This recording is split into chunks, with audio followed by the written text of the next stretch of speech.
The last few years, my favorite box controller has been the Rana Digital. If you've ever heard me talk about a box controller before, you've no doubt heard me draw a comparison between the Rana Digital and whatever controller I'm reviewing. Here's the thing, it's gotten kind of old. The plastic is broken in one corner, the USB-C connector isn't so snug anymore, and the buttons are getting gross, which is entirely my fault, but it's still true. I have been waiting on a controller I review to be good enough to replace my Rana Digital, and the good news is that I don't have to wait any longer. This is the Bubblebox from UMS Ultra on Etsy, and it's fantastic. The case is 3D printed and comes in many colors, and the buttons are 3D printed and come in both different shapes and colors. There are a lot of different ways that this controller can be customized and tailored to your preferences. I personally love the bubblegum color scheme I have going on here, and you have no idea how excited I was to finally get another controller with a WASD layout. The switches are Gateron Pro Silver 2.0 switches, which are light, quiet, and really fast. Best of all, they are hot swappable, so if for whatever reason you don't like them, you can just swap them out. The box by default comes just with the controller, a USB-C to GameCube cable, and some spare buttons. Mine also came with a hard shell case, which is $30 extra, and frankly, I don't think it's necessary. The box is extremely light and portable, so you can just slide it into a backpack. Adding the carrying case actually makes it more cumbersome because it's one extra thing you have to deal with when you're at setup. If you don't bring a bag to tournaments, I could see the argument for the case, but if you do, I would just skip it. The bottom of the case has some soft padding on it, which does feel nice on the lap and will also help prevent it from slipping. And of course, if we look to the front of it, we can see the USB-C cable, which has kind of become standard on boxes nowadays. The Bubblebox runs a modified version of the HeyBox firmware, depending on which layout you chose. Because I chose the WASD layout and therefore have more buttons, this button can either do up or D-pad select depending on what mode I'm in. You may also notice that there are 2 extra buttons in the middle of the controller. This is for select and home when you're playing on the Switch, which is super useful for ultimate players. But fear not, melee heads, because when the controller is in melee mode, this is bound to D-pad left and right, which are the save state buttons and Uncle Punch.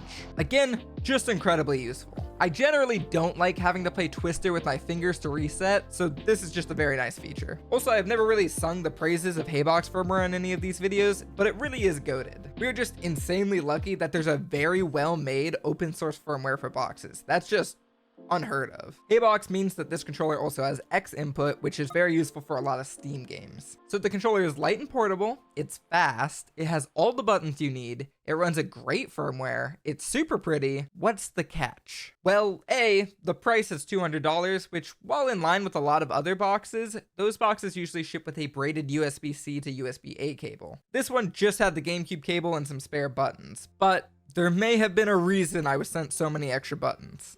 All right, so I am 3 days into using this thing, and I've been loving it so far, but I was just playing, I believe in it, there we go. I broke off one of these pieces. While I was playing, I was doing ledge dash training.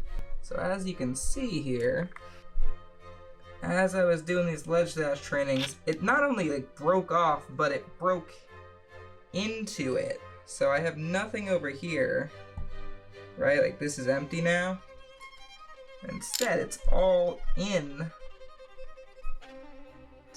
there, which is crazy. I've never seen that before. The good news is I have extra buttons and it was a pretty quick fix. The bad news is that this happened so shortly after I got the controller and it really wasn't pressing very hard that I was worried the whole time that this might happen while I was playing in a tournament set. Having a button break mid-set would guarantee I never use that controller again. But I have not had any issues since, so maybe I just got one really bad button. That was the only time that this has happened, and I do carry extra buttons with me to tournaments now just in case, but I shouldn't have to worry about that. I'm hoping that this is a one-off, but we'll just have to see. Otherwise, the Bubblebox is a really fantastic controller. I have been grinding Melee religiously over the last month for a video I'm working on my personal channel, and so I have put this controller through the ringer, and it's hard not to love it. It's got great firmware, a pretty case, and is insanely portable. I don't always have high hopes for sellers on Etsy, but this one exceeded my expectations for sure and is pretty easy to recommend. I will be personally running this controller as my main controller,